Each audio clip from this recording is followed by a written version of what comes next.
Yeah, a real struggle. But I did it. I did it. There you go. Now on to the actual reading. Goodness me, that was really hard. How are you, by the way, Haro? I hope you're doing well.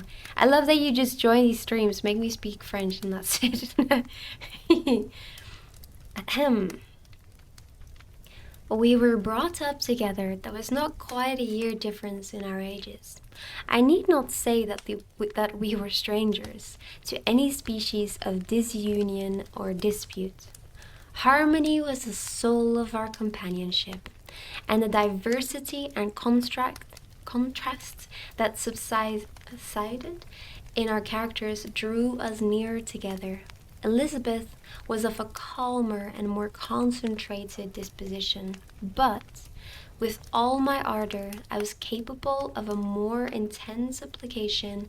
I was more deeply smitten with the thirst for knowledge. She busied herself with following the aerial creations of poets, and in the majestic and wondrous scenes which surrounded our Swiss home, the sublime shapes of the mountains, the changes of the season, tempest and calm, the silence of winter, and the life and turbulence of our alpine summers, she found ample scope for admiration and delight. While my companion contemplated with a serious and satisfied spirit the magnificent appearances of things, I delighted in investigating their causes. The world was to me a secret which I desired to divine. Curiosity, earnest research to learn the hidden laws of nature, gladness akin to rapture, as they were unfolded to me, are among the earliest sensations I can remember. I just woke up. I guess I had a spider sensor it. Yeah, you've got a Noah alarm in your head. Hell yeah. This is because of evolution. Yes. Everyone needs one right now. Yes, you're welcome. Yes. Imagine. That'd be so weird. It is so cold. I'm so cold right now. I'm always freezing.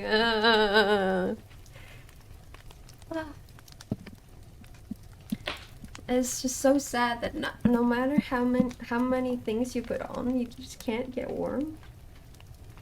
Simply.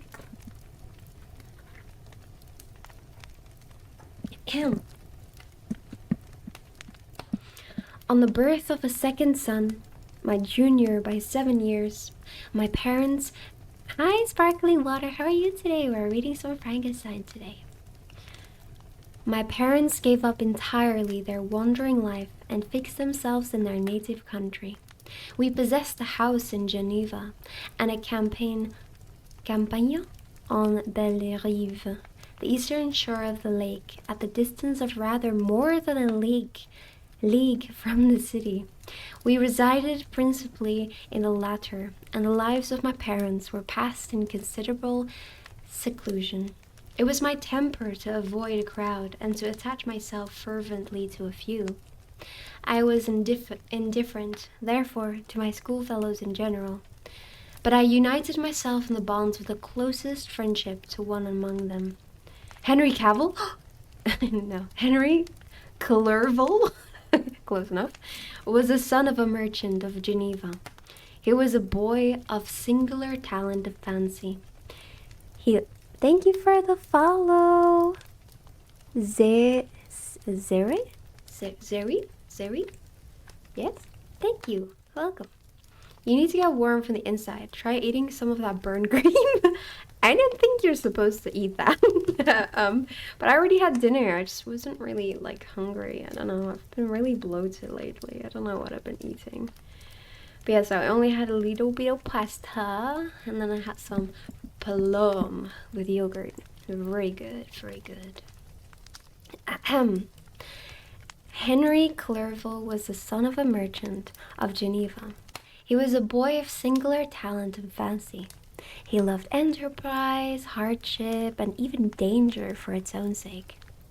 He was deeply read in books of chivalry and romance. He composed heroic songs and began to write many a tale of enchantment and knightly adventure. Ooh. He tried to make us act plays and to enter in masquerades, in which the characters were drawn from the heroes of Roncesvalles, of the Round Table of King Arthur, and the chivalrous train who shed their blood to redeem the holy sepulchre?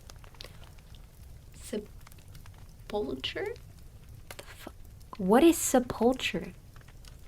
From the hands of the infidels. I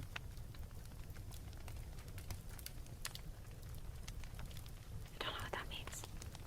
A burial chamber. Sepulchre. Sepulchre. Okay, you say it as sepulchre? I've never heard of this. Who says this? To be fair, I don't really talk about burial chambers very often. Sepulchre. Sepulchre. Okay, good to know. No human being could have passed a happier childhood than myself. My parents were possessed by the very spirit of kindness and indulgence. We felt that they were not the tyrants to rule our lot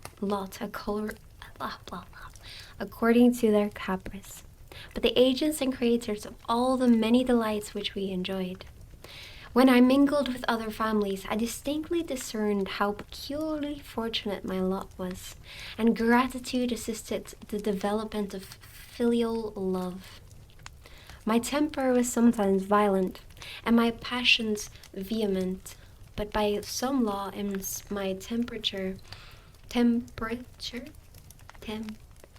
they were turned not towards childish pursuits, but to an eager desire to learn, and not to learn all things indiscriminately. I confess that neither the structure of languages, nor the code of governments, nor the politics of various states possessed attraction for me. It was the secrets of heaven and earth that I desired to learn. And whether it was the outward substance of things, or the inner spirits of nature and the mysterious soul of man that occupied me, still my inquiries were directed to the metaphysical, or, in its highest sense, the physical secrets of the world. Meanwhile, Clerval occupied himself, so to speak, with the moral relations of things.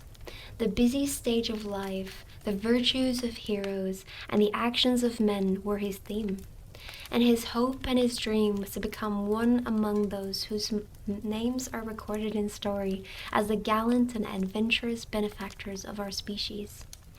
The saintly soul of Elizabeth shone like a shrine-dedicated lamp in our peaceful home.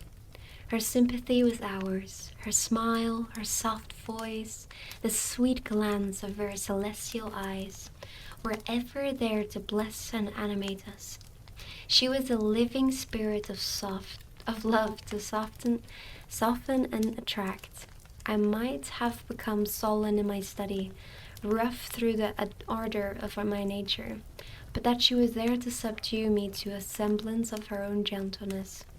And Clerval could aught I'll entrench on the noble spirit of Clerval. Yes, he might not have been so perfectly humane, so thoughtful in his generosity, so full of kindness and tenderness amidst his passion for adventurous exploit, had she not unfolded to him the real loveliness of beneficence and made the doing good the end and aim of his soaring ambition. I feel exquisite pleasure in dwelling on the recollections of childhood, before misfortune had tainted my mind and changed its bright visions of extensive usefulness into gloomy and narrow reflections upon self. Besides, in drawing the picture of my early days, I also record those events which led by insensible steps to my after tale of misery. For when I would account to myself for the birth of that passion, which afterwards ruled my destiny, I find it arise like a mountain river from ignoble and almost forgotten sources, but swelling as it proceeded, it became the torrent which in its course has swept away all my hopes and joys. Natural philosophy is the genius that has regulated my fate. I desire, therefore, in this narration to state those facts which led to my predilection for that science. When I was 13 years of age, we all went on a party of pleasure to the baths near Thonen. The inclemency of the weather obliged us to remain a day confined to the inn.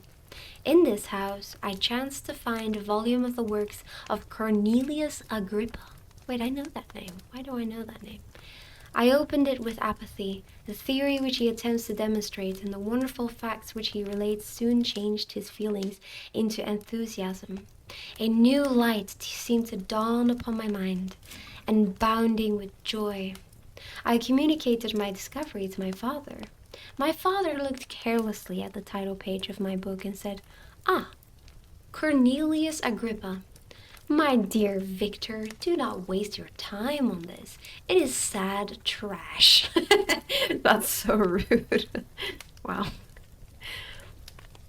If instead of this remark my father had taken the pains to explain to me that the principles of Agrippa had been entirely exploded and that a modern system of science had been introduced which possessed much greater powers than the ancient, because the powers of the latter were chimerical, while those of the former were real and practical, under such circumstances I should certainly have thrown Agrippa aside and have contented my imagination, warmed as it was, by returning with greater ardor to my former studies.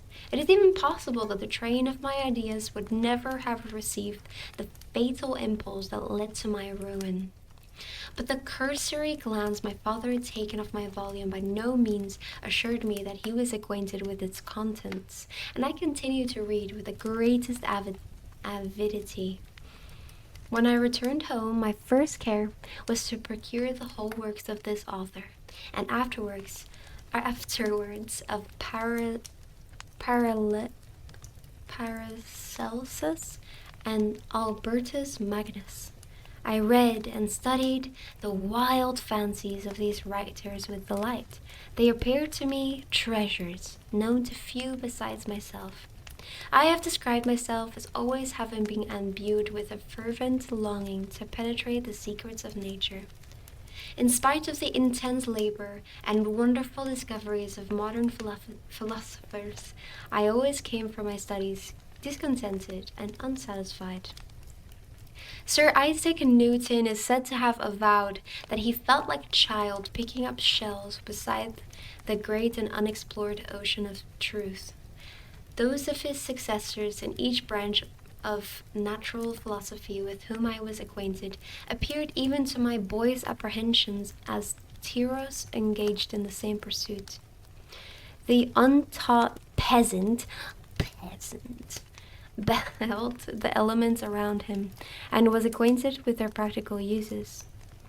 The most learned philosopher knew little more.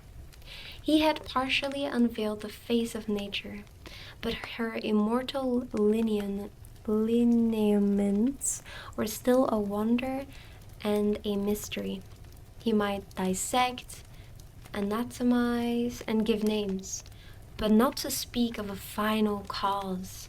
Causes in their secondary and tertiary grades were utterly unknown to him. I had gazed upon the fortifications and impediments that seemed to keep humans from entering the citadel of nature, and rashly, ignorantly, I have repined. Hi, shrimp YouTuber, late raider, very late. Welcome. I hope you had a nice stream with the Jisoo. I heard that she sang Golden. Very cool. Welcome to the stream. If you want to chill out, that's fine. We are reading Frankenstein at the moment.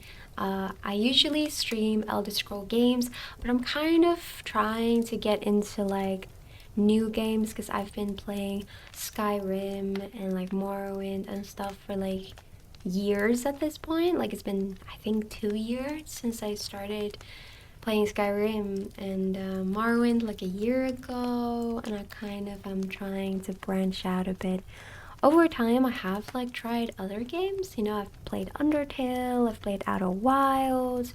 So in no means I think I am a Elder Scroll streamer. Like I play other games as well. It's just like what I usually play.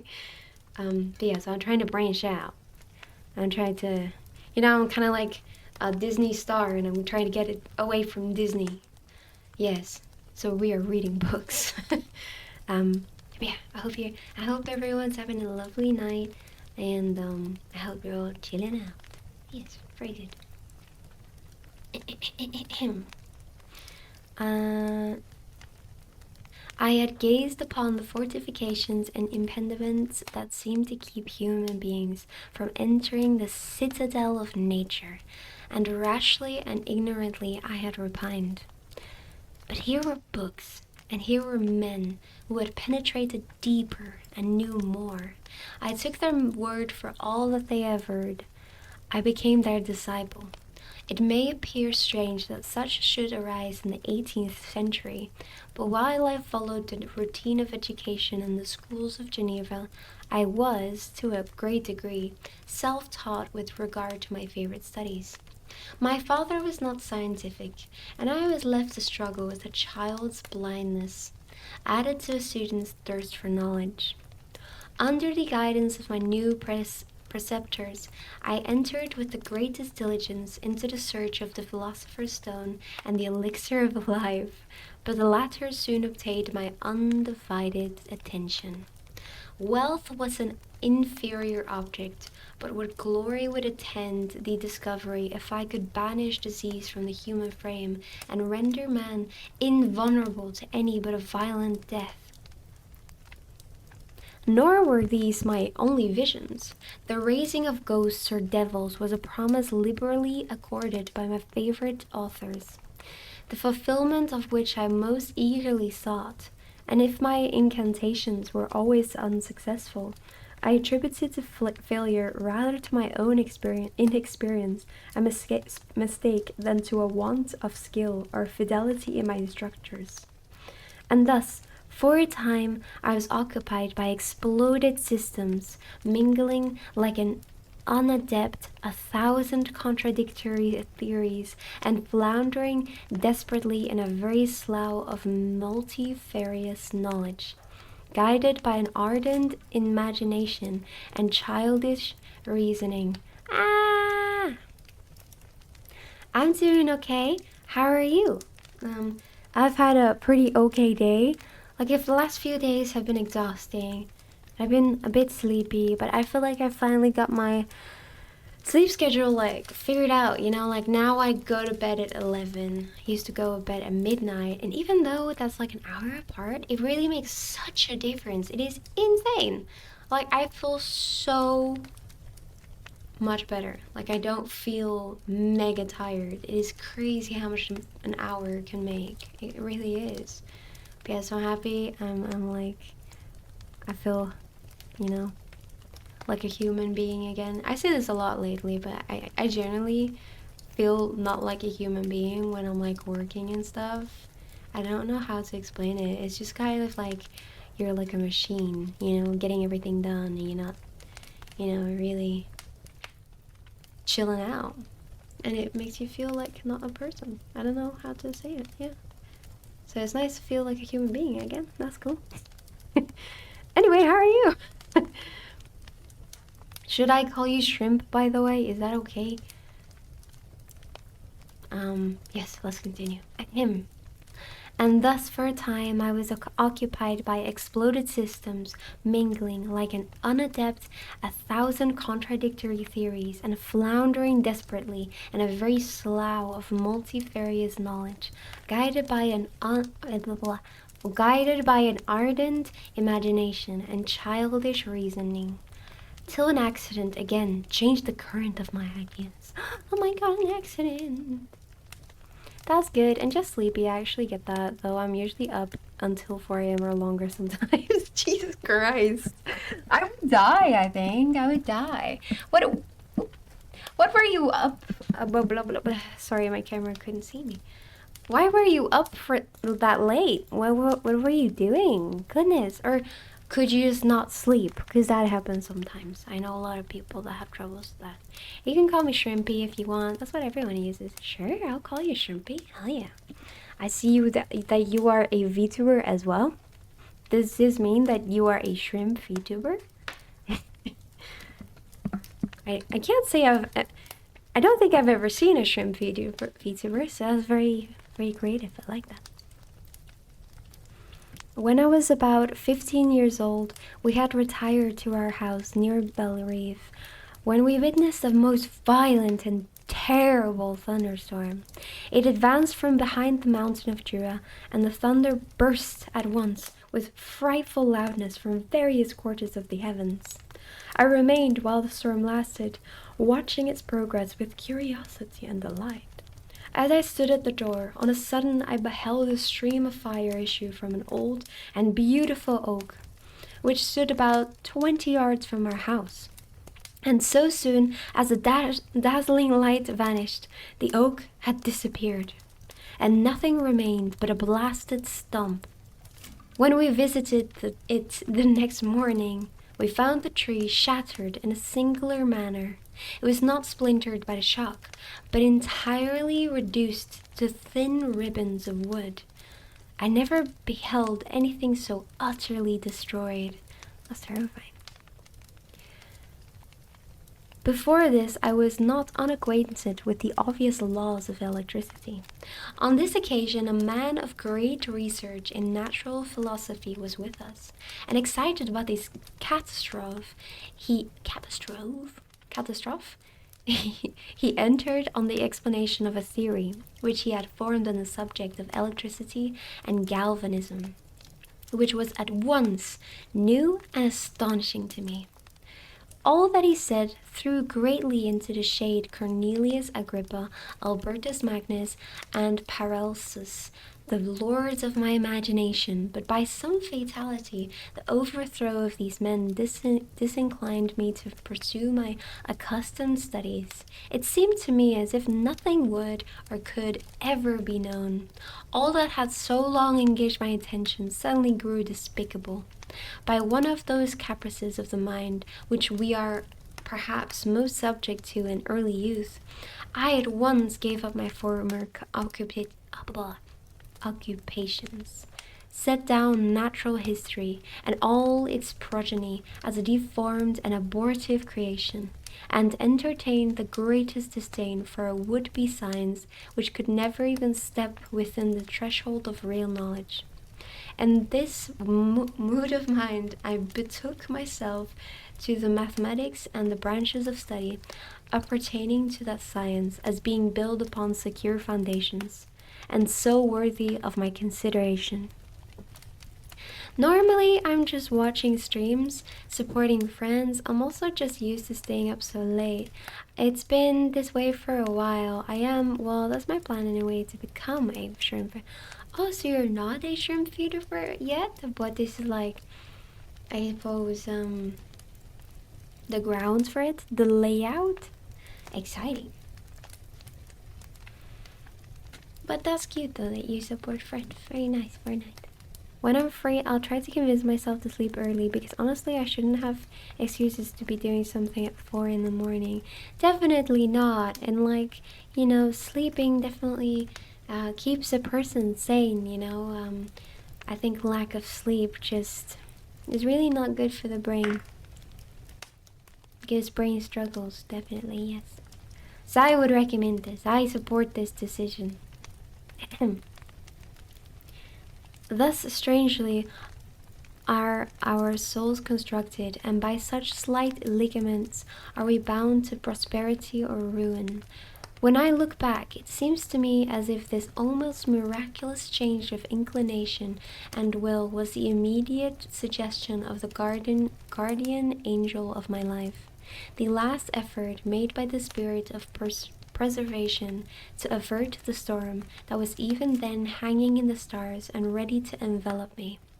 Her victory was announced by an unusual tranquility and gladness of soul which followed the relinquishing of my ancient and latterly tormenting studies. It was thus that I was to be taught to associate evil with their persecution, happiness with their disregard. It was a strong effort of the spirit of good, but it was ineffectual. Destiny was too potent, and her immutable laws had decreed my utter and terrible destruction.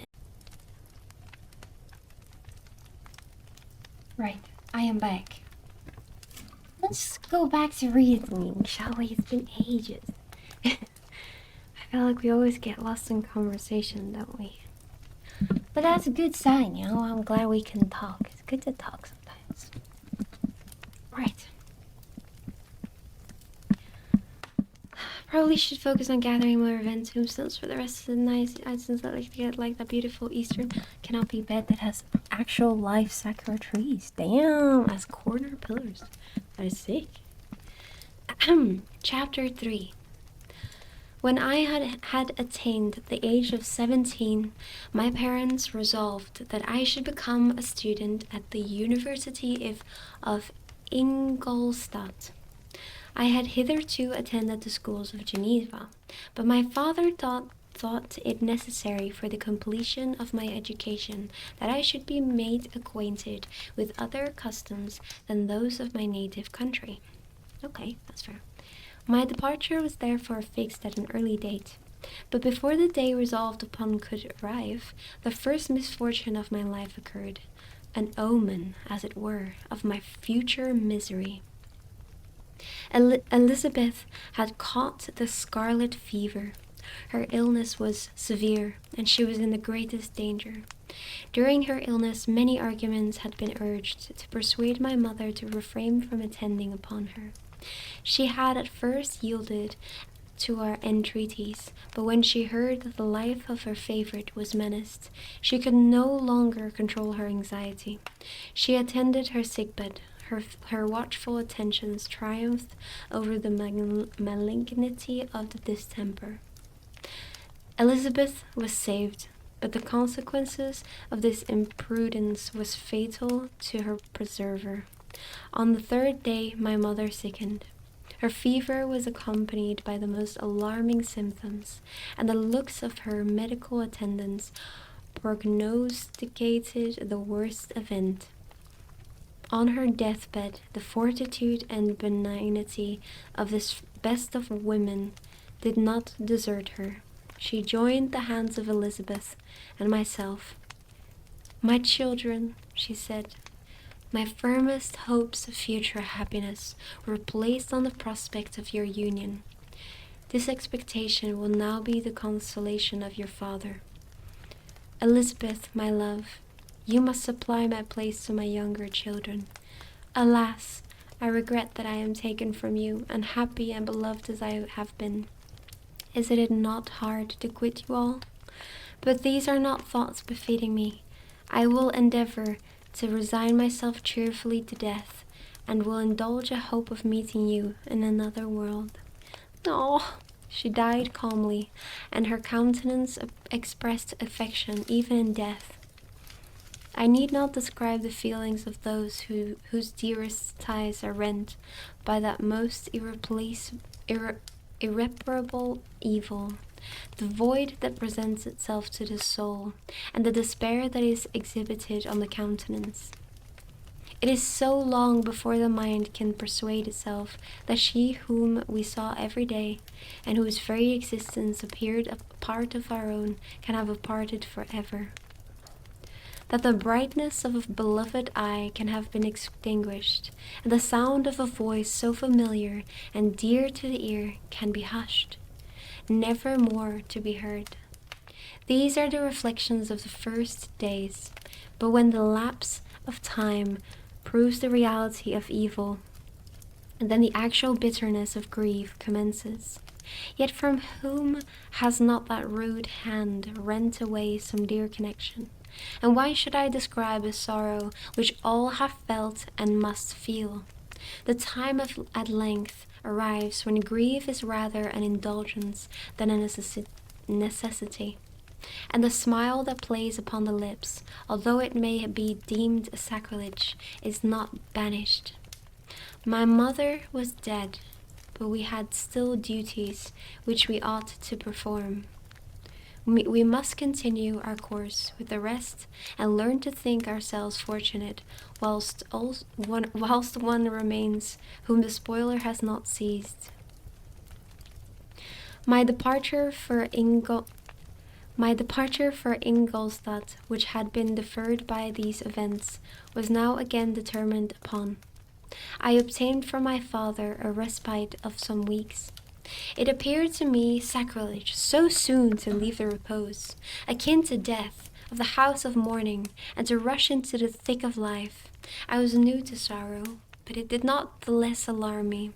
I was unwilling to quit the sight of those that remained to me, and above all, I desired to see my sweet Elizabeth in some degree consoled. She indeed veiled her grief and strove to act a comforter to us all. She looked steadily on life and assumed its duties with courage and zeal.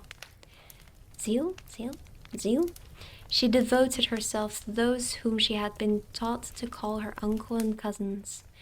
Never was she so enchanting as at this time, when she recalled the sunshine of her smiles and spent them upon us. She forgot even her own regret in her endeavors to make us forget. The day of my departure at length arrived. Clerval spent the last evening with us. He had endeavored to persuade his father to permit him to accompany me and to become my fellow student, but in vain.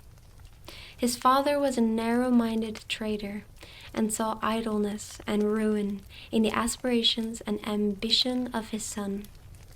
Henry deeply felt the misfortune of being debarred from a liberal education. He said little, but when he spoke, I read in his kindling eye and in his animated glance a restrained but firm resolve not to be chained to the miserable details of commerce. We sat late. We could not tear ourselves away from each other, nor persuade ourselves to say the word farewell. It was said, and we retired under the pretense of seeking repose, each fancying that the other was deceived. But when at morning's dawn I descended to the carriage which was to convey me away, they were all there, my father again to bless me, Clerval to press my hand once more, my Elizabeth to renew her entreaties that I would write often, and to bestow the last feminine attentions on her playmate and friend.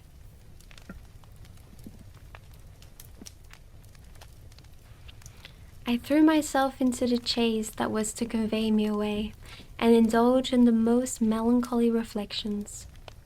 I, who had ever been surrounded by amiable companions, continually engaged in endeavoring to bestow mutual pleasure. I was now alone. In the university whither I was going, I must form my own friends and be my own protector. My life had hitherto been remarkably secluded and domestic, and this had given me invincible repugnance to new countenances. I loved my brothers, Elizabeth and Clerval. These were old, familiar faces, but I believed myself totally unfitted for the company of strangers. Such were my reflections as I commenced my journey. But as I proceeded, my spirits and hopes rose. I ardently desired the acquisition of knowledge. I had often, when at home, thought it hard to remain during my youth cooped up in one place, and had longed to enter the world and take my station among other human beings. Now my desires were complied with, and it would indeed have been folly to repent. Oh. Hi Meg, hi Tom, ew, reading, ew. How are you today? Also, Meg, are you here for Guild Wars 2? I don't know anything about Guild Wars, by the way. What kind of game is it? What is it comparable to? Yum, yum, yum. Waiting for my Guild Wars 2 content. I will check it out. I will check it out. I actually haven't had a chance to like do anything yet. I have showered. I have made dinner. And that is it. And I also ate a Frankenstein. Oh, it was so good. Oh, it was amazing. Sandbox story-driven MMO, but very chill. Interesting. Is it actually proper? Because you said it's free. And I think that's concerning. I'm not sure. Maybe Elder Scrolls Online? What do you mean Elder Scrolls? What's this about Guild Wars 2? Mag wants me to play Guild Wars 2 with him. Are you starting a third MMO? Listen! He wants me to start it. Oh my god. Base game is F2P, but lots of expansions if you get into it. Interesting. Oh, free to play, sorry. I was like, what the fuck does that mean?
Sorry guys, I was talking to Koopsie because I asked him to make me a tea.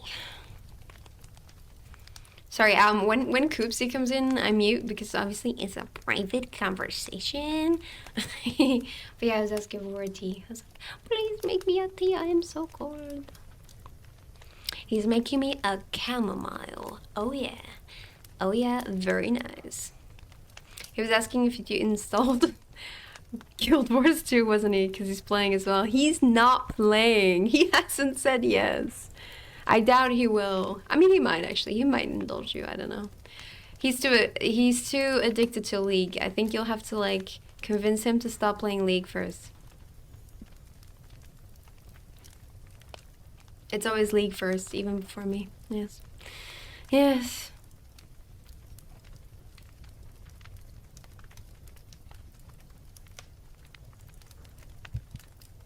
Nah, everyone was being lame. I kicked them all from the group. You did? Wait, I'm gonna check. Did you actually? Wait, you kicked me from the group as well? What the fuck? I didn't even realize. You've just taken care. You just deleted the group? That is crazy.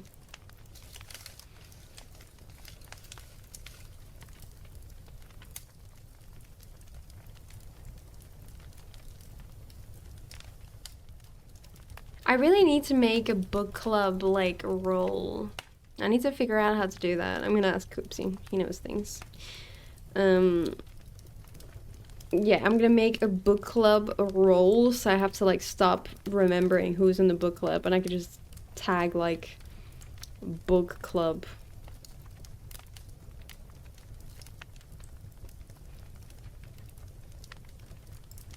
I'm sick of all these Debbie Downers. They just don't wanna. They just don't want to play a new MMO. That's all. I mean, it's not a random game. It's full on MMO. I get that they don't wanna, but I'll check it out. That's why I said I'd do. Indeed, indeed, indeed. Don't give it to me, please. I wasn't planning to. Don't worry. You're not welcome anyway. I mean, you are, but you don't want to be welcome. So, but how have you been, Tom? What have you been up to? Let's continue reading. The next morning, I delivered my letters of introduction and paid a visit to some of the principal professors. Chance, or rather the evil influence, the angel of destruction, which asserted omnipotent sway over me from the moment I turned my reluctant steps from my father's doors, led me first to Mr. Kremp, professor of natural philosophy. He was an uncouth man, but deeply imbued in the secrets of his science. He asked me several questions concerning my progress in the different branches of science appertaining to natural philosophy. I replied carelessly and partially in contempt, mentioning the names of my alchemists as the principal authors I had studied. The professor stared. Have you, he said, really spent your time studying such nonsense? Oh, goodness. I have not ran for 3 days, so I'm extremely grumpy.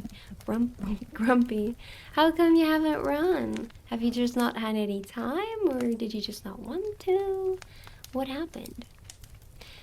I replied in the affirmative. Every minute, continued Mr. Kremp with warmth. Every instant that you have wasted on those books is utterly and entirely lost. You have burdened your memory with exploded systems and useless names. Good God, in what desert land have you lived, where no one was kind enough to inform you that these fancies which you have so greedily imbibed are 1,000 years old and as musty as they are ancient? I little expected in this enlightened and scientific age to find the disciple of Albertus Magnus and Paracelsus. My dear sir, you must begin your studies entirely anew. Goodness. What? That was the first introduction to him. Goodness me. Thank you for the follow, Shadow. How are you today? Hello. I've been getting bad dystonia in my leg. Oh, I'm sorry to hear that. Well, it's better to rest then. Don't force it. Need to go back to my neurologist to get it checked out. Yeah, definitely don't force it. Well, take this time to do something else you like doing. What else do you like doing besides running? Surely there's something else. Thank you so much. Wow, did you steal that? Baby, you're not supposed to steal things. We've got a thief in the house. He has a tendency to steal beer glasses from pubs. Oh, goodness me.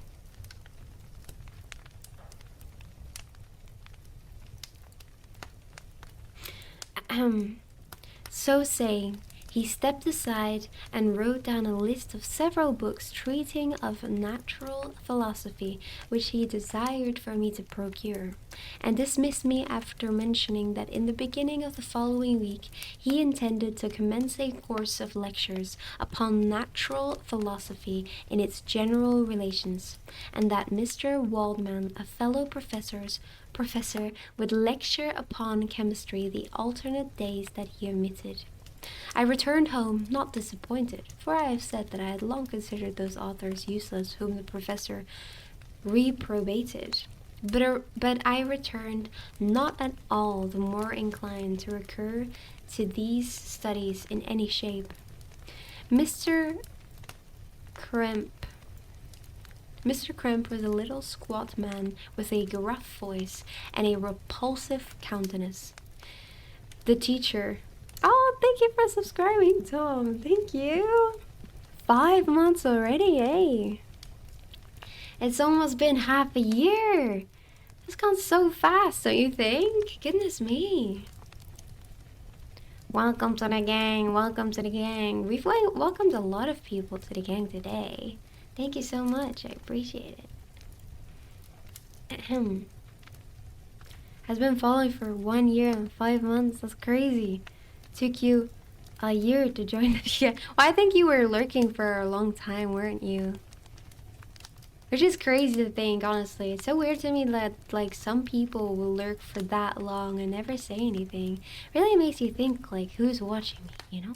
Ooh. I mean, Senti for the longest time just watched me and didn't say anything. And that's fine, obviously, this is not a problem. But it just makes me think, like, interesting. Yeah, hospital type of stuff. Yeah, of course, he told me. But it's just, you know, crazy. Well, welcome back to the gang. Welcome. I returned home not disappointed, for I have said that I had long considered those authors useless, whom the professor reprobated. But I returned not at all the more inclined to recur to these studies in any shape. Mr. Cramp was a little squat man with a gruff voice and a repulsive countenance. The teacher, therefore, did not repossess me in favor of his pursuits. In rather a too philosophical and connected a strain, perhaps, I have given an account of the conclusions I had come to concerning them in my early years. As a child, I had not been content with the results promised by the modern professors of natural science, with a confusion of ideas only to be accounted for by my extreme youth and my want of a guide on such matters. I had retrod the steps of knowledge along the path of time, and exchanged the discoveries of recent inquirers for the dreams of forgotten alchemists. Besides, I had a contempt for the uses of modern natural philosophy. It was very different when the masters of science sought immortality and power. Such views, although futile, were grand. But now the scene was changed. The ambition of the inquirer seemed to limit itself to the annihilation of those visions on which my interest in science was chiefly founded. I was required to exchange chimeras of boundless grandeur for realities of little worth. I have yet to make a sizable donation to the gang. That's okay, I require no donation. I feel like the most important thing to me... Hello! Hi, Sky! Hi, how are you today? Hello, how is your stream? I watched a little bit of your stream recently. You were playing Jackbox, and you guys were drawing, and you guys are like, you and your friends? Genuinely so good. It's very enjoyable. How fast you guys, like, think of things. But I didn't say anything because everyone was speaking Russian. So I was like, ooh, I don't know what's going on. So I just kind of let it happen, you know? But hi, guys. I hope you're doing well. Welcome. Thank you so much for the raid. But yeah, the most important thing to me is, you know, that people enjoy their time so much that they come back, you know? That's the main important thing to me. And also clips. Clips are really helpful. It, like, makes it so I have less work, first of all. And, like, I can post them as funny TikToks and stuff. It's just so helpful. And it, like, really... Because I'd love to have a stream deck, actually. That'd be really helpful. So I could just press it every time I want to clip something. But I don't. So for now, it's really annoying to, like, clip things. Hopefully in the future. We've been drawing a lot. Yeah, I noticed. We drew so much that we decided to come to you. Wait, that doesn't make any sense. Why would you come to me if you've drawn a lot? But thank you so much that you did. Wolf has, like, rated, like, what, 3 times now? It's been quite a few times. Goodness me. You must really like me. Nice. But yeah, what did you draw today? What are you working on today? We are reading some Frankenstein this moment. Very enjoyable. Lots of difficult words, but very enjoyable so far. We're reading Frankenstein by Mary Shelley today. Before this, we read Carmilla. I liked Carmilla, but I also didn't like Carmilla. I feel like the end was very rushed, but the contents of it was very good. Like, I enjoyed the way there, but I didn't enjoy the destination, if you understand what I mean. We painted masterpieces? What did you paint? What did you make? It was a meme, wasn't it? It was something funny. I'm feeling it was something funny. Yes. Well, what I saw yesterday, I think, or the day before, was very cool. Are you reading The Princess Bride next? Wait, The Princess Bride is also a book? I don't know. It seems really silly. I speak English a bit, so happy to see that I'm understood right. Yeah, of course. You speak English fine. Like, your English is great. Yes, yes. In general, the wolf said to draw dragons, but then he said that you could draw anything. Interesting. And what was that anything that you guys drew?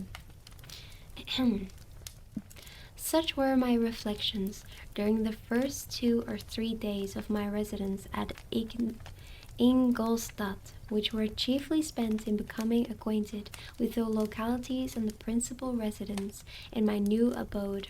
But as the ensuing week commenced, I thought of the information which Mr. Kremp had given me concerning the lectures. And although I could not consent to go and hear that little conceited fellow deliver sentences out of a pulpit, I recollected what he had said of Mr. Waldman, whom I had never seen, as he had hitherto been out of town. Very good English, my friend. Yes, it is. You speak English just fine. I drew a dragon from... Oh, wow. I love the dragon from Spirited Away. That's so cool. Ooh, I wonder what it looks like now. But yeah, this is like the second raid today. I've been getting a lot of raids lately.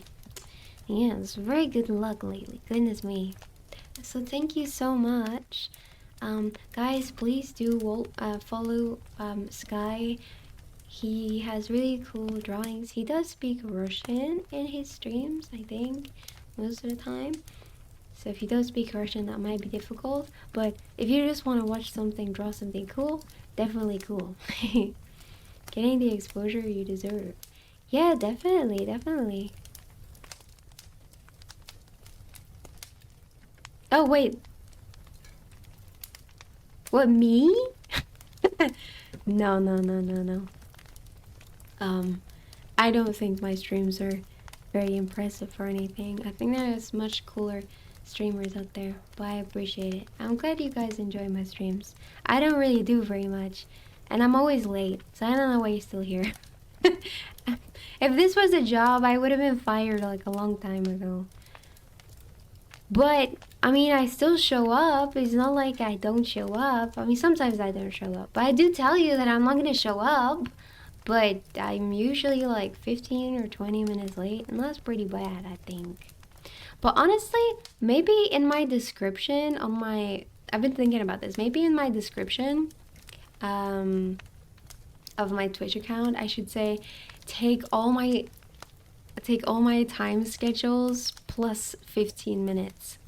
Like, put plus 15 minutes on all my time. And that's when I will actually be there. Because that's usually, I think, how long it takes me for me to start streaming. Sorry, I might make mistakes in my sentences. I'm learning English on Duolingo and YouTube. Hey, you're doing great. You're doing great. And so good for you that you're learning English, you know? Hell yeah, brother. I'm trying to learn French. I mean, I've been trying to learn French for like the past 10 years, but you know, who's counting? Not me. I am counting. I'm very ashamed. I should speak it by now, but I do not. Actually, it's been longer than 10 years. 14 years? No, wait. Yeah. Yeah. 14. I've been learning it for 14 years and I still don't speak French. Well, it's actually not actively, I suppose. I've been doing it in school for like 14 years. But only the past few years have I actually started like picking it up in my own personal time and started like reading French books and stuff. So I suppose I would say maybe like 2 years or something. But I've always like had it in school, university, everything. I studied French in college. Ooh, okay. How well would you say you speak it? Like, do you speak French well? Or are you comfortable speaking it? If this was a job you'd get paid to, that is a good point, say.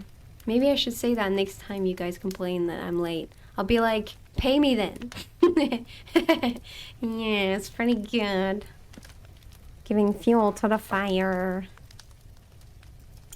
We have a fire right there. Also, I've been meaning to ask, is this fireplace too loud? This is not too loud, is it? It's been like 2 hours and I only asked you now, but like, is the volume okay? It's not too loud, you can hear me, it's not bothersome. Make it a bit funny, like, I'm not always on time. Yes, I have a life. Well, it's more like, I wouldn't call it a life. Because usually the reason I'm late is because I get home from work, I want to get everything done. So I do the dishes, hang up washing if I've got some, you know, make dinner, clean everything up, shower. And usually it takes me just a bit longer than when I'm supposed to start. It's just so... I don't like going to sit down and relaxing and then doing all my tasks. I need to do it and then relax. Because relaxing me is not gonna do it. I don't trust relaxing me, okay? You shouldn't trust relaxing me. She's lazy. That's me. I'm probably gonna do some stuff after this, but still, usually. The only thing I remember is some poem about a grasshopper. Tell me about this poem. I really like your pronunciation in English. It's so clear, it's so easy to understand you. Thank you, thank you. I appreciate it. Yes. I'm glad you understand me, you know? But yeah, I do feel like sometimes my pronunciation is actually not good. Especially when I'm at work and I'm talking to customers. Sometimes they'll be like, what?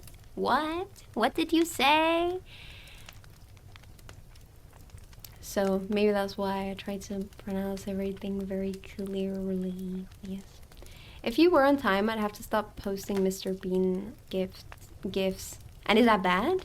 You shower 2 times a day. No, I don't. I shower once a day. I shower at the end of the day. I never shower in the morning. Like, usually when I do that, it's a very big exception. It's because, like, when I go to work, you know, I handle trash, I clean, I handle food. So, like, me and my clothes smell like food. So I just feel really gross at the end of the day. So I cannot shower in the morning. There's just no point. There's no point. Why would I shower in the morning? I'm gonna get dirty anyway. Like, I'm like a firm believer of getting into bed clean. Like, bed is clean space. You need to have showered. That's why when Kubzi hasn't showered in the day, I will not allow him in the bed. I will say, go shower or sleep on the floor. No, that's not what I say. But that's what I'm thinking. But yes, no, he would never sleep on the floor. I love him too much. But I do say, like, no, you are going to shower now. I'm a very strict person, yes. I don't think my children are going to have very much fun. But that's fine. They're not there to have fun.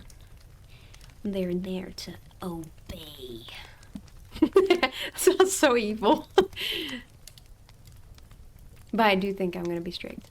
Not like mega strict, like not the army strict, you know? But like follow the rules strict, maybe? Yes, yes, yes.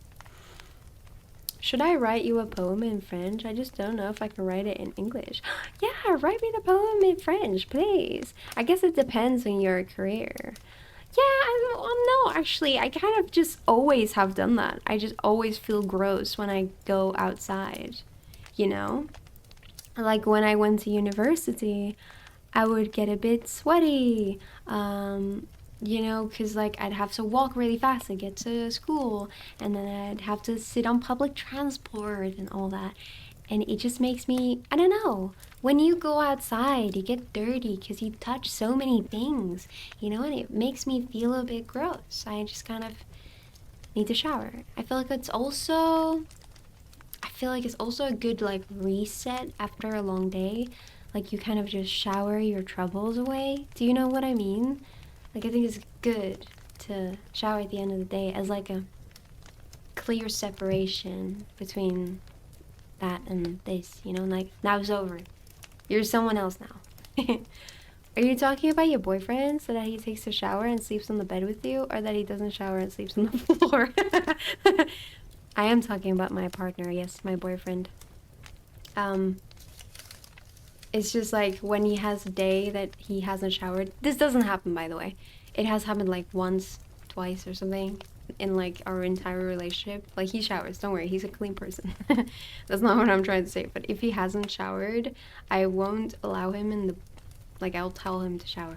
I don't want him in the bed. I'm like, no, you've got outsideness on you in the shower right now. I told you my morning routines, that's why I shower. Oh, you do shower twice. Oh, you shower twice a day. I thought you said that I shower twice a day. And I was like, no. Okay, let's read this. Sauterelle. Car c'est aujourd'hui jeudi. I'm already catching some mistakes. je sauterai, nous dit-elle. Du lundi au samedi, sauterelle à travers tout le quartier. Sautez donc, mademoiselle, puisque c'est votre métier. Thank you for the poem. What is it about? What does sauter mean? It is lundi, mardi, mercredi, jeudi. So today it's Thursday. I don't know what soul means. Us, she says. The Monday till Saturday. Jump, grasshopper, because today is Thursday, I will jump. Oh, jump, okay. He told us from Monday to Saturday, jump, grasshopper.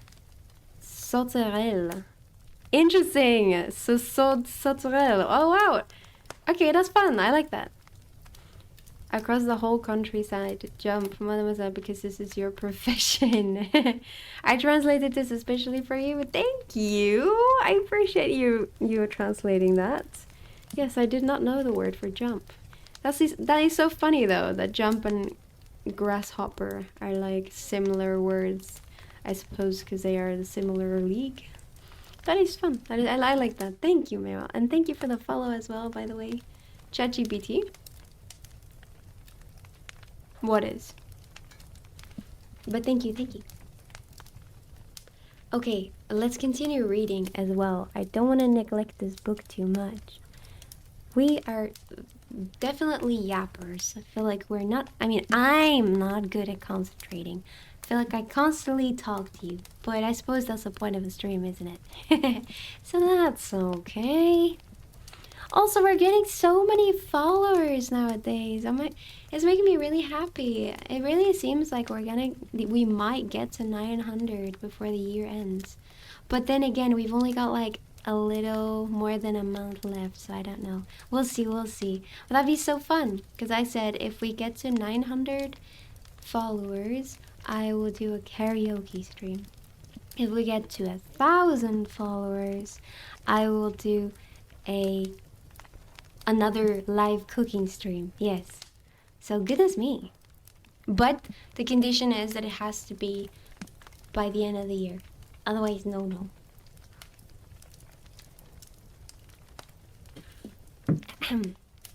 Yes, let's continue reading. Partly from curiosity and partly from idleness, I went into the lecturing room, which Mr. Waldman entered shortly after. This professor was very unlike his colleague. He appeared about... You're so cool. I think you'll succeed in the future. Thank you. I appreciate that. That's so sweet. Now I'm going to bed. It's already... Oh, goodness. Yes, very late. Please do go to bed. Thank you for joining. Thank you for staying around and have a good sleep.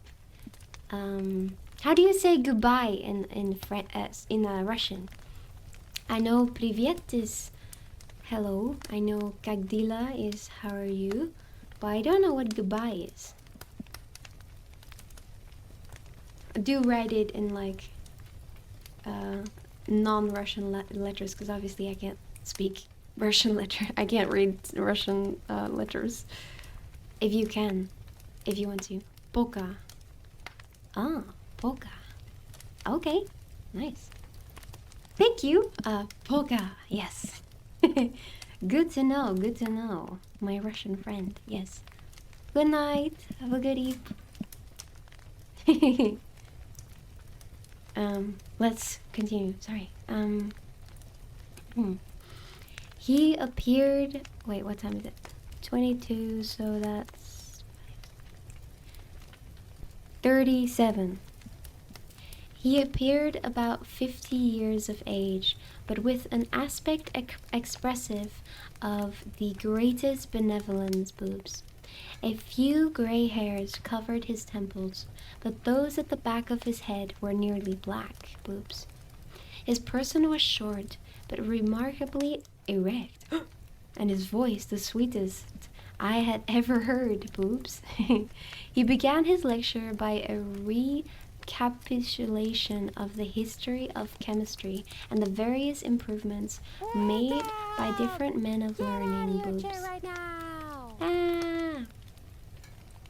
Pronouncing with fervor the names of the most distinguished discoverers. Boobs. He then took a cursory view of the present state of the science and explained many of its elementary terms.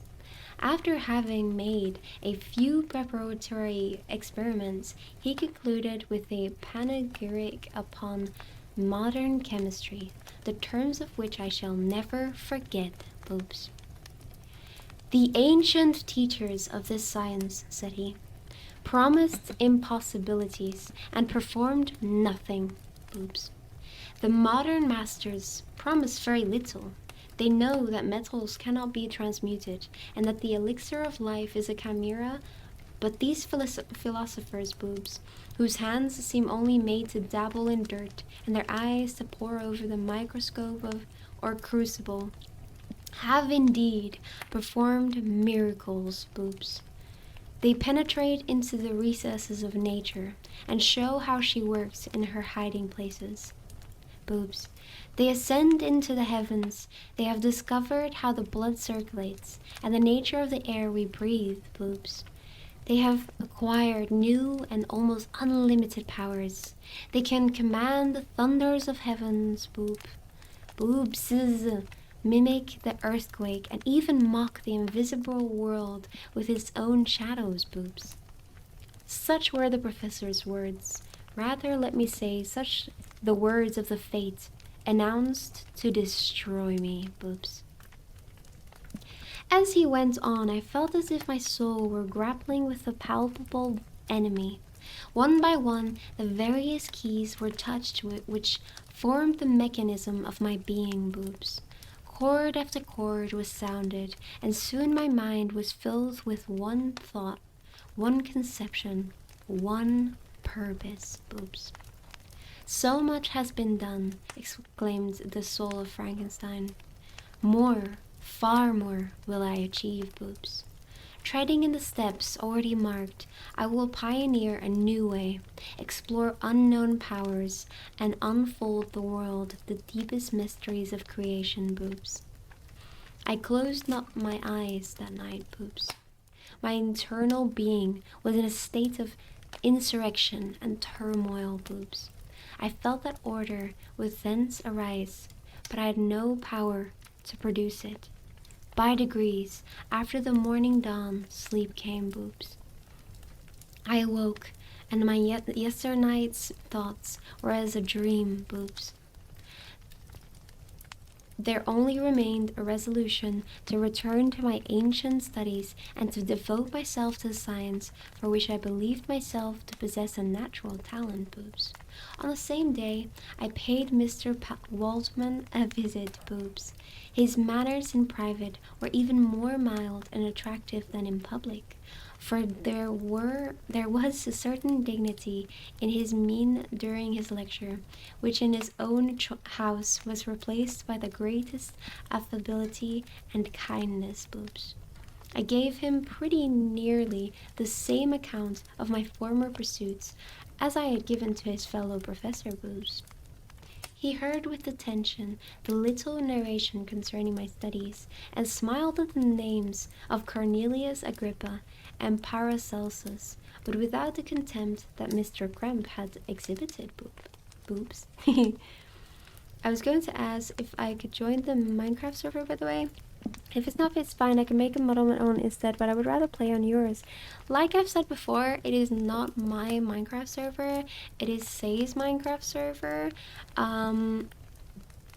You can ask him if you can join. I don't know. It is like there's not that many people on there, but we are planning to do a fishing event soon. Maybe like next week or the week after. So he's going to whitelist a bunch of people, so that they can join for the event. So we can check it out then if you'd rather.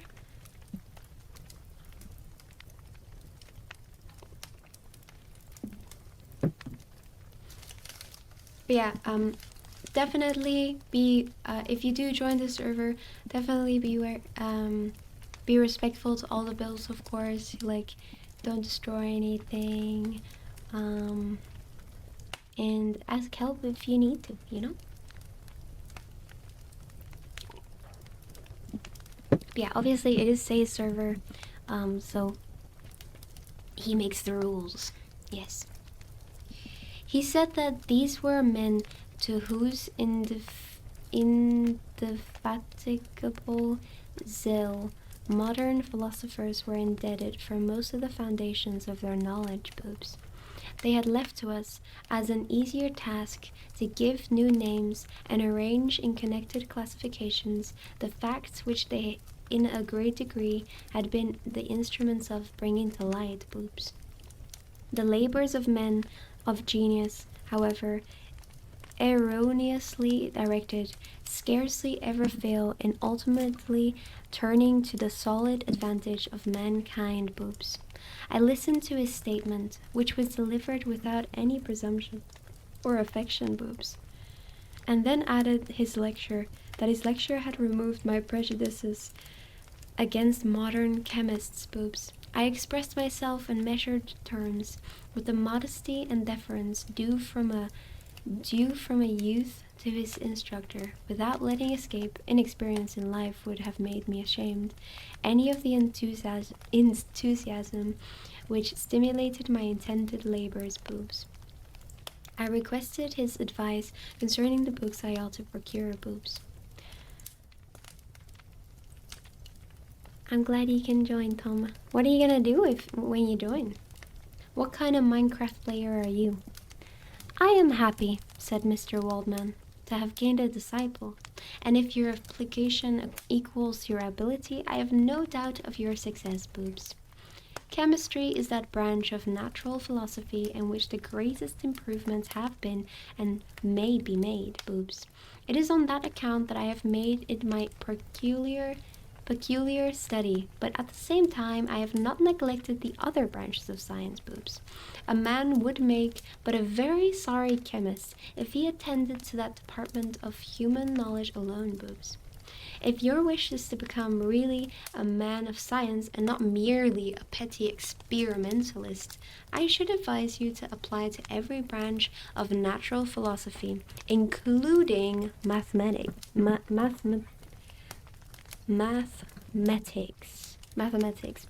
Ah, I can never say that word, boobs.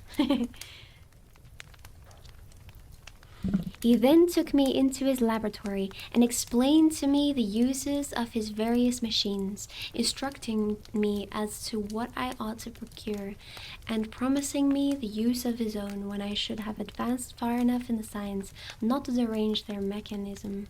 Boobs. He also gave me the list of books which I had requested, and I took my leave. Boobs.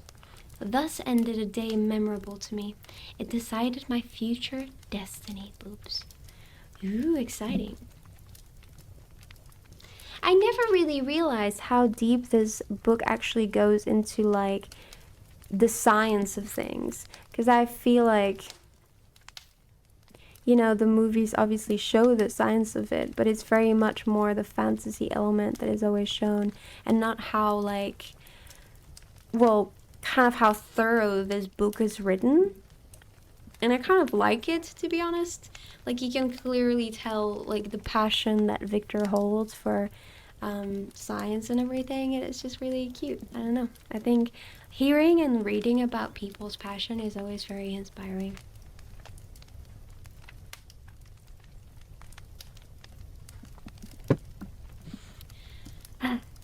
It's just, I got lost on the 15-minute mark, boobs.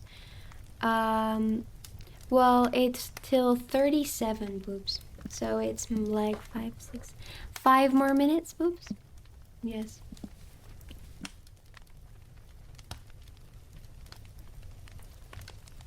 We're already at chapter 4, guys. From this day, natural philosophy, and particularly chemistry, in the most comprehensive sense of the term, became nearly my sole occupation, boobs.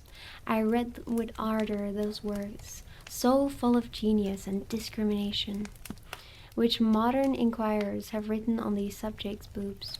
I attended the lectures and cultivated the acquaintance of the men of science of the university, and I found even in Mr. Cramp a great deal of sound sense and real information, combined, it is true, with a repulsive physiognomy and manners, boobs, but not on that account the less valuable. Boobs. In Mr. Waldman, I found a true friend. His gentleness was never tinged with dogmatism, and his instructions were given with an air of frankness and good nature that banished every idea of pedantry, boobs.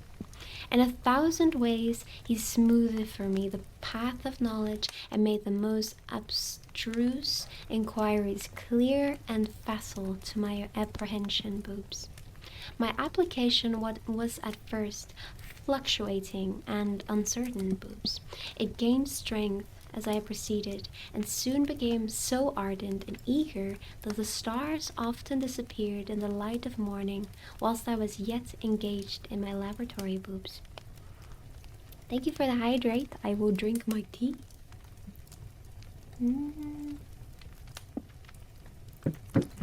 Very nice. Very nice.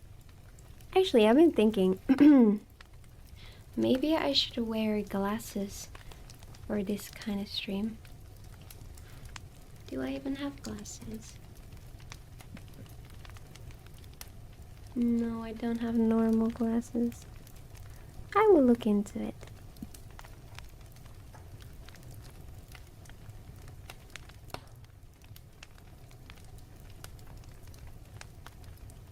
I got glasses.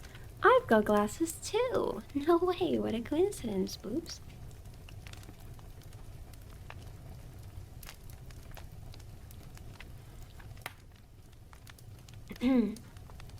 As I applied so closely, boobs, it may be easily conceived that my progress was rapid, boobs. My ardor was indeed the astonishment of the students, and my proficiency that of the masters, boobs. Professor Crimp often asked me, with a sly smile, how Cornelius Agrippa went on, whilst Mr. Waldman expressed the most heartfelt exultation in my progress, boobs. 2 years passed in this manner, during which I paid no visit to Geneva, but was engaged, heart and soul, in the pursuit of some discoveries which I hoped to make, boobs. None but those who have experienced them can conceive of the enticements of science, boobs. In other studies, you go as far as others have gone before you, and there is nothing more to know. But in a scientific pursuit, there is continual food for discovery and wonder, boobs. A mind of moderate capacity which closely pursues one study must infallibly arrive at great proficiency in that study. And I, who continually sought the attainment of one object of pursuit, and was solely wrapped up in this, improved so rapidly that at the end of 2 years I made some discoveries in the improvement of some chemical instruments, boobs, which procured me great esteem and admiration at the university, boobs. When I had arrived at this point and become as well acquainted with theory and practice of natural philosophy as depended on the lessons of any of the philosophers at Ingolstadt, boobs, my residence there being no longer conducive to my improvements, I thought of returning to my friends in my native town when an incident happened that protracted my stay, boobs. Here it comes, got the dip, take care, Noah. Oh, I'm sorry. Hope you have a nice rest of your evening and you can relax a bit. Thank you for popping in, I appreciate it, okay? You take care now. One of the phenomena which had peculiarly attracted my attention was the structure of the human frame. And indeed, any animal imbued with life. Whence I often asked myself, did the principle of life proceed? It was a bold question, and one which has ever been considered as a mystery. Yet with how many things are we upon the brink of becoming acquainted, if cowardice or carelessness did not restrain our inquiries. I revolved these circumstances in my mind, and determined thenceforth to apply myself more particularly to those branches of natural philosophy which relate to psychology. Unless I had been animated by an almost supernatural enthusiasm, my application to the study would have been irksome and almost intolerable. To examine the causes of life, we must first have recourse to death. I became acquainted with the science of anatomy, but this was not sufficient. I must also observe the natural decay and corruption of the human body. In my education, my father had taken the greatest precautions that my mind should be impressed with no supernatural horrors. I do not ever remember to have trembled at a tale of superstition, or to have feared the apparition of a spirit. Darkness had no effect upon my fancy, and the churchyard was to me merely the receptacle of bodies deprived of life, which, from being the seat of beauty and strength, had become food for the worm. Now I was led to examine the cause and progress of this decay, and forced to spend days and nights in vaults and charnel houses. My attention was fixed upon every object the most insupportable to the delicacy of the human feelings. I saw how the fine form of man was degraded and wasted. I beheld the corruption of death succeed to the blooming cheek of life. I saw how the worm inherited the wonders of the eye and brain. I paused examining and analyzing all the minutiae of causation, as exemplified in the change from life to death, and death to life, until from the midst of this darkness a sudden light broke in upon me, a light so brilliant and wondrous, yet so simple, that while I became dizzy with the immensity of the prospect which it illustrated, I was surprised that among so many men of genius who had directed their inquiries towards the same science, that I alone should be reserved to discover so astonishing a secret. Remember, I am not recording the vision of a madman. The sun does not more certainly shine in the heavens than that which I now affirm is true. Some miracle might have produced it, yet the stages of discovery were distinct and probable. After days and nights of incredible labor and fatigue, I succeeded in discovering the cause of generation and life. Nay, more. I became myself capable of bestowing animation upon lifeless matter. Oh, we're getting to the zombie part. The astonishment which I had at first experienced on this discovery soon gave place to delight and rapture. After so much time spent in painful labor, to arrive at once at the summit of my desires was the most gratifying consummation of my toils. But this discovery was so great and overwhelming that all the steps by which I had been progressively led to it were obliterated, and I beheld only the result. What had been the study and desire of the wisest men since the creation of the world was now within my grasp. Not that, like a magic scene, it all opened up upon me at once. The information I had obtained was of a nature rather to direct my endeavors so soon as I should point them towards the object of my search, than to exhibit that object already accomplished.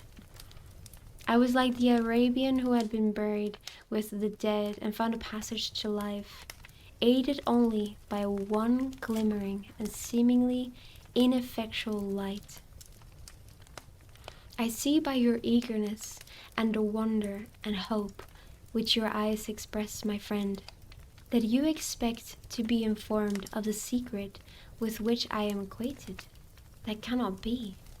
Listen patiently until the end of my story, and you will easily perceive why I am reserved upon that subject.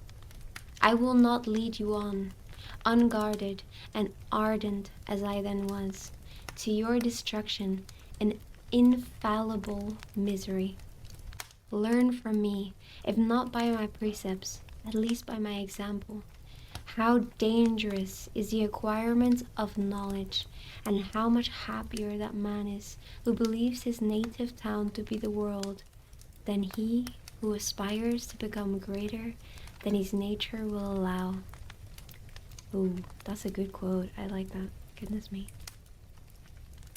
Mary Shelley, you are a genius. Thank you so much. Sipping my tea.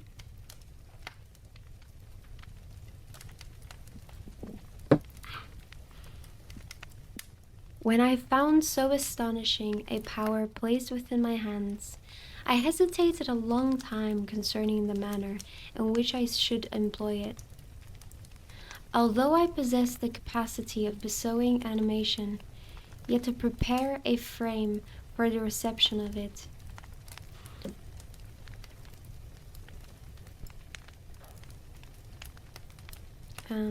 with all its intricacies of fibers, muscles, and veins, still remained a work of inconceivable difficulty and labor.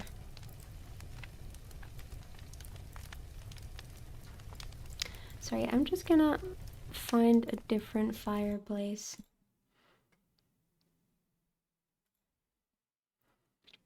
I know I came like really late with this, but I feel like it's just a bit bothersome.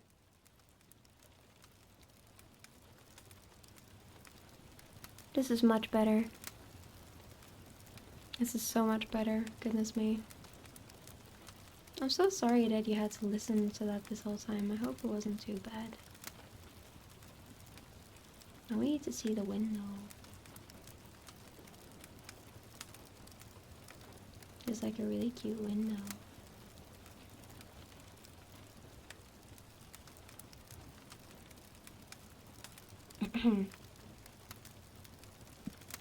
There we go. Much better.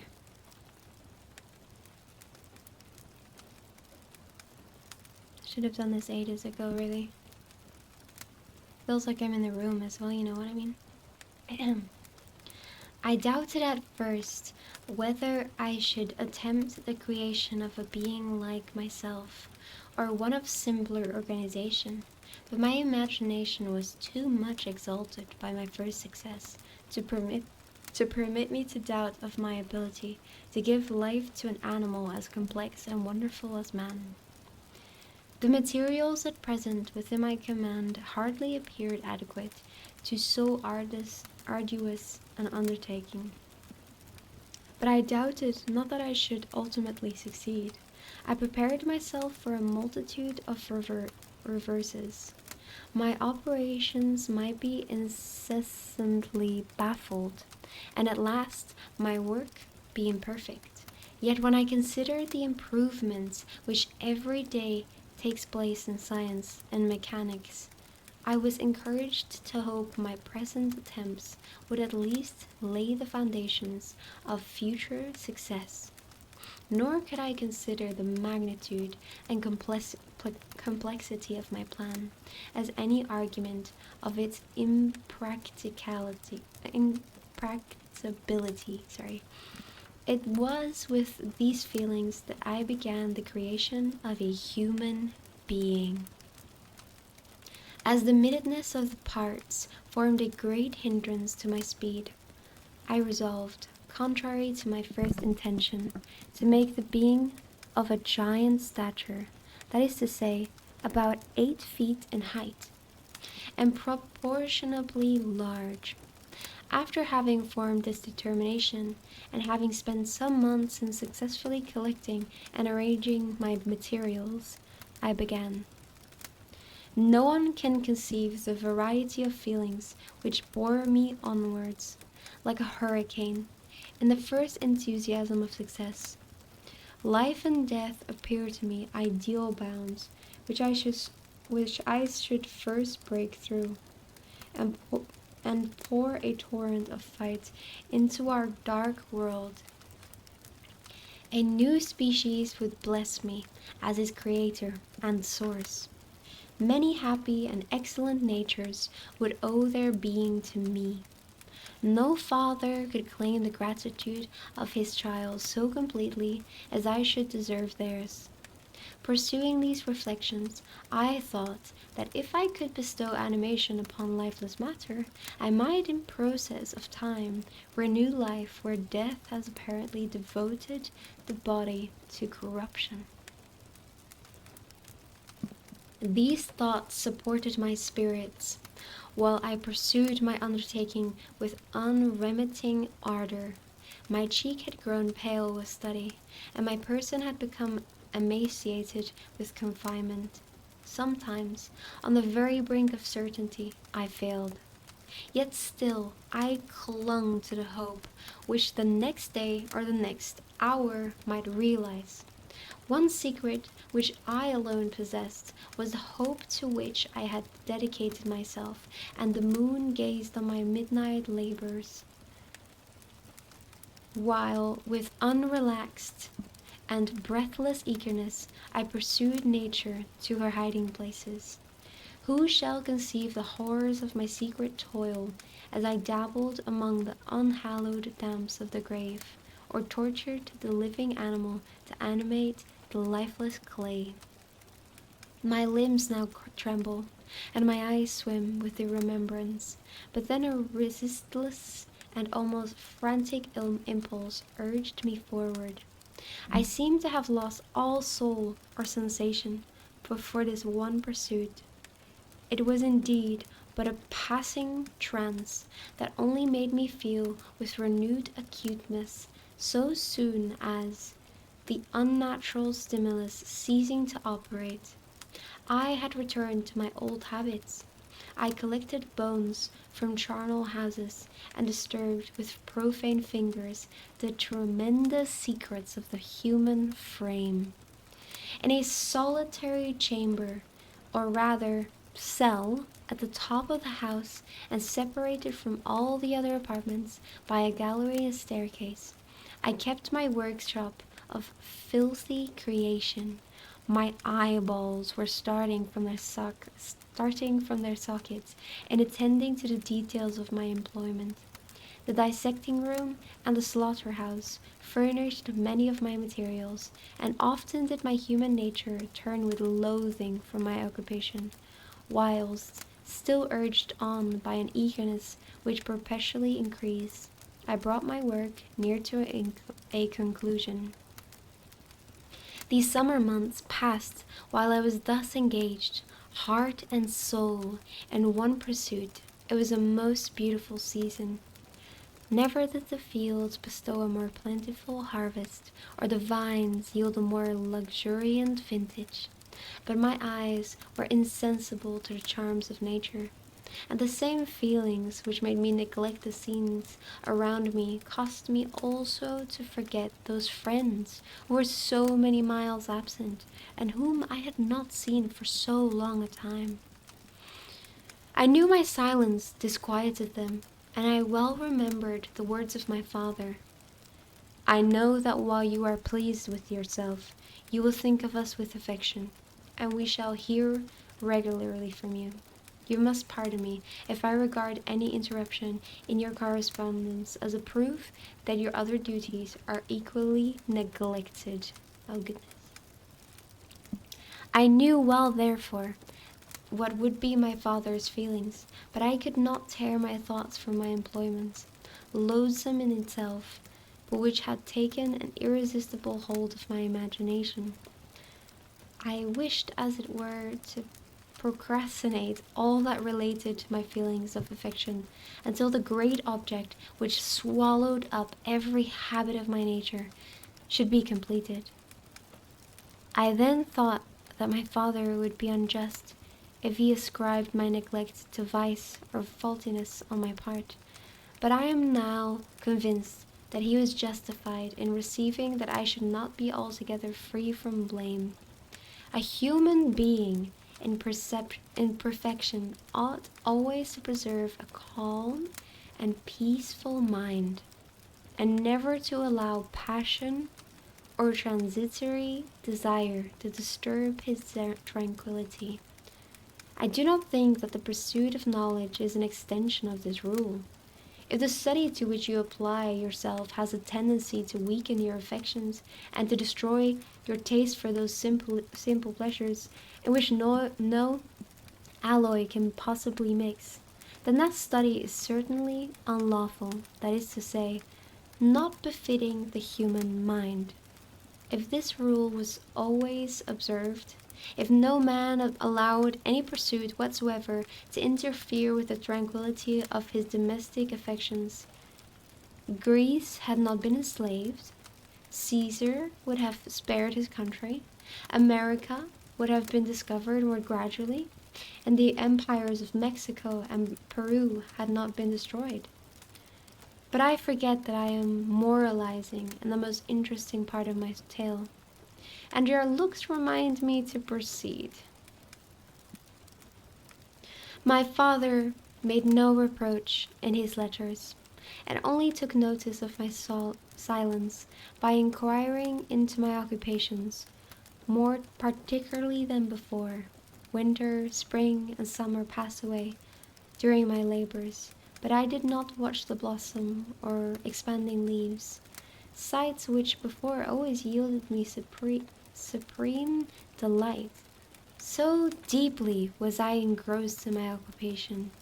The leaves of that year had withered before my work drew near to a close, and now every day showed me more plainly how well I had succeeded. But my enthusiasm was checked by my anxiety, and I appeared rather like one doomed by slavery to toil in their mines or any unwholesome trade than an artist occupied by his favorite employment. Every night I was oppressed by a slow fever, and I became nervous to a most painful degree. The fall of a leaf startled me, and I shunned my fellow creatures as if I had been guilty of a crime. Sometimes I grew alarmed at the wreck I perceived that I had become. The energy of my purpose alone sustained me. My labors would soon end, and I believed that exercise and amusement would then drive away incipient disease, and I promised myself both of these when my creation should be complete. Goodness, that was chapter 4. We are now at chapter 5. I'm unsure whether we should continue or not, because I do feel like we're getting closer to the end of stream, and I don't want to, continue too much.